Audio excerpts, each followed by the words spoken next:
Welcome to Everyday Theology, an ecumenical space for students to discuss matters of faith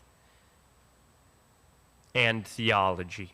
I'm your host, Connor Grubbs. I am your co-host, Ryan Mock. And I'm your co-host, Johnny Grubbs. Johnny, it's not even remotely I'm pointed Mac. at you.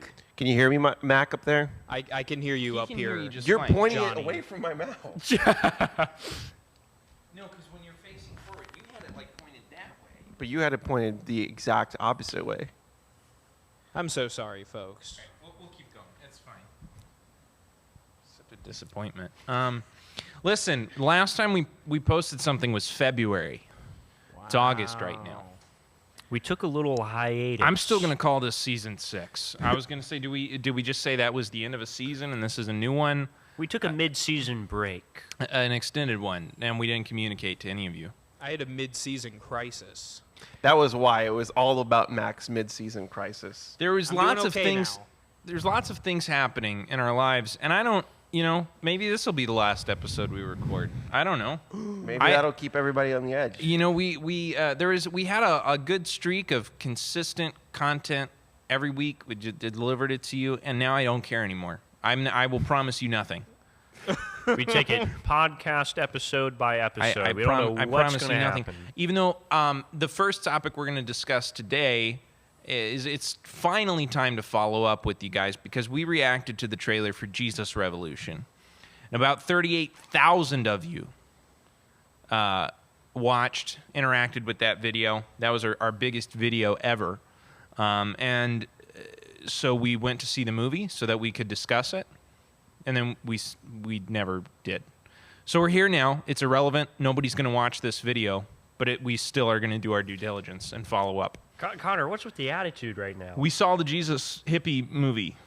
A long time ago. We did. It was a long time ago, but hopefully you still remember enough to at least share your general thoughts.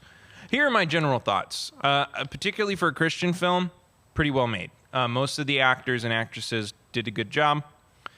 Couple of cheesy parts where it's like inspirational speech time, and you just kind of felt that. But a lot of what was in there, it's a true story.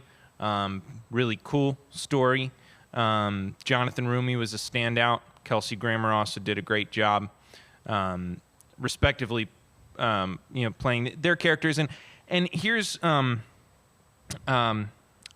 already forgetting the name of the guy, the real life guy. It was Flanny something? Lonnie Frisbee. Lonnie Frisbee. I was about to call him Flanny. Lonnie Frisbee. Okay, so they did take out an extremely important detail about this man's life, and I guess some could argue that it's not relevant to the story, but I was surprised that they didn't. Well, I wasn't really surprised. They didn't address the fact at all that he was gay, and so that was part of the reason him and his wife were having marriage problems. It was also part of the reason between the tension between him and Chuck Smith and them doing ministry together and their falling out. And in the movie, it made it seem more like it was just his ego, and that eventually it talks about how they reconciled, and it really was trying to paint him in a positive light while completely overlooking that fact. And I think it's just because they didn't want to offend people on either side. They didn't want to offend people who are affirming. They didn't want to offend conservative evangelicals who, But the fact is, most conservative evangelicals already know this because they already are very familiar with this story and his life. So I don't know if they should have included that or not, how relevant it was to the story they were trying to tell, but it was noticeable that they didn't address that. Overall, there's some cheese to it still for sure, but I think in the grand scheme of Christian movies, this is definitely one of the better ones. I agree. Yep. Yeah, and whenever I go into a Christian movie, I'm expecting a certain level of cheese. More, some movies more than others. So I definitely was going in this movie expecting cheese, but I was pleasantly surprised by how much I enjoyed the movie. And honestly, I didn't know much about the story, so it was interesting learning and then reading up about it later, reading about Lonnie. Didn't know any of that stuff. So I'm glad I watched it. One of my favorite theologians, Brian Zahnd, wrote a lot about the Jesus movement in the beginning of one of his books and how much it impacted the world. And he talks about the fact that in a moment of political turmoil, this movement rose up to say, forget about all these warring kingdoms of this world and focus on the kingdom of God, which is something I think we need right now too. And I think that was really highlighted in that. And actually, it was after reading that Brian Zahnd on the Jesus movement that I sort of give a pass. I was sort of weirded out that I'm not, like you said, I'm not totally surprised they didn't include Lonnie Frisbee's struggles in more detail.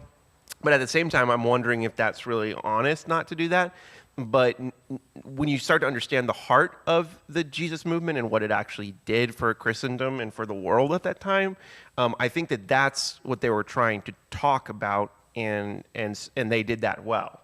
Yeah. So I think, at the end of the day, they embodied what that did, for Christendom, and then also at the time to give the world an alternative. It's not about drugs. It's not about war. It's not about political this or that. It's about Jesus and recentering around Jesus. Well, and I think by focusing on his ego getting in the way of things, that being the struggle that they chose to focus on, it did reinforce that a lot of it felt like a critique of institutionalized evangelicalism, the kind of mega church celebrity personality-driven thing.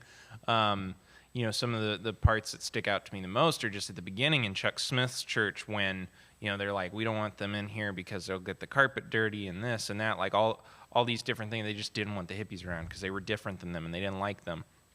And he's like, no, that's not how that's going to work. He lets them be a part of the church and start leading music and all these different things that ultimately, I thought... it's relevant today because we need that kind of authentic and welcoming, just open faith of inviting others in that are different than us, that we may not fully understand. And so a very positive message. And I think in general, a rule of thumb to be learned by this is like, if you're going to make a Christian movie, one thing that helps to take some of the cheese out of it is by telling a true story, because this is stuff that actually happened. You don't have to come up with stuff. I think about a movie like Facing the Giants or Courageous or something like some of these Kendrick Brothers films. They're having to come up with these scenarios that like aren't real, and maybe some of them are inspired by true events, but like these are fictional stories, and that just leaves a lot of room for cheese. Whereas like if you're telling history, and you see like how God moved during that time in history, like that actually happened. So that helps. But I also would add that I think the film didn't shy away from depicting difficult things, where some Christian films they're like, well, we can't really show drug use because like that's not Christian. But I guess it does speak to what you're talking about. It's a true story. We had to depict what was going on, and they didn't shy away from depicting all the evils that come with taking psychedelics and all the things that can go wrong. And there was an overdose depicted in the film. All of that was very much like, I guess, is this a spoiler cast? I mean, the movie's been out a long time. And it's a story, so. Yeah. So like story. all of these things, are depicted in the film without being like, we got to tone it down for the Christians, Yeah, and I feel like a lot of times when Christians are writing their own story, it's like, oh, well, we shouldn't write about those things because those are bad. But like, if it actually happened and you're not just coming up with it out of your own imagination, like just tell the story. And so it felt like they did feel the freedom to do that. But I do see a trend too, like another Christian film that came out several years ago now that was better than most of them was like I Can Only Imagine, about the guy who leads Mercy Me. I think Jesus Revolution was actually way better than even that, but that felt like a step in the right direction. Again, a true story. And what worked about that movie was his relationship with his father, who abused alcohol and had, his anger problems and stuff like that. And like, that was a very real story, and it just told it. And so, do that. Don't do Left Behind and God's Not Dead. I feel like there are plenty of amazing stories to tell in our history. Why not tell those stories? Yeah. Mac, do you have any thoughts on this film? You've been very silent. Yeah, well, I was just kind of listening to what you guys were saying. I really enjoyed the movie. As a Christian movie, it's probably one of the best. As a movie, it's still pretty good. It had a good style to it. It had a lot of like fun music that you'd recognize, and I thought like the camera work was pretty good. All the technical stuff was fine. Story-wise, I'm kind of with you, Connor. I think the first maybe hour was the most impactful stuff, in the sense of what was the pastor's name that let him come Chuck in? You Smith. said it, Chuck Smith. When Chuck Smith has them come in and lets all the hippies in, and he has the interactions with Lonnie, I thought that was like the most fun and also the most like heartfelt stuff in the movie. But something I really took away from it was it taught me that pride doesn't always have to mean you're like arrogant, because was it Chuck Smith later in the movie when he has like the big tent revival type of things? He is like, I forgot what it was. He's like, I don't know if God can use me in this circumstance because of something. He made a mistake or something to that effect. And then his wife's like whoever thought you were too big that God couldn't use you. And so it wasn't pride in a traditional like I'm so good.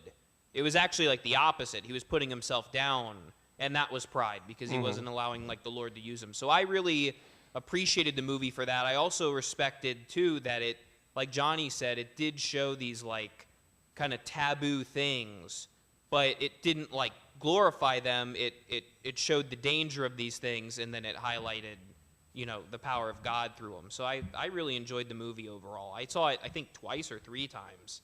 I quite liked it. It was I cool. only saw it once, but I enjoyed it. It's good. Let's make more like that. That's a good step in the right direction. Yeah. Yeah. Yeah. Yeah. All right. Well, hey, just I don't like it and subscribe and comment, please. Thank you. Mac, let's start a new Thanks, one. Mom.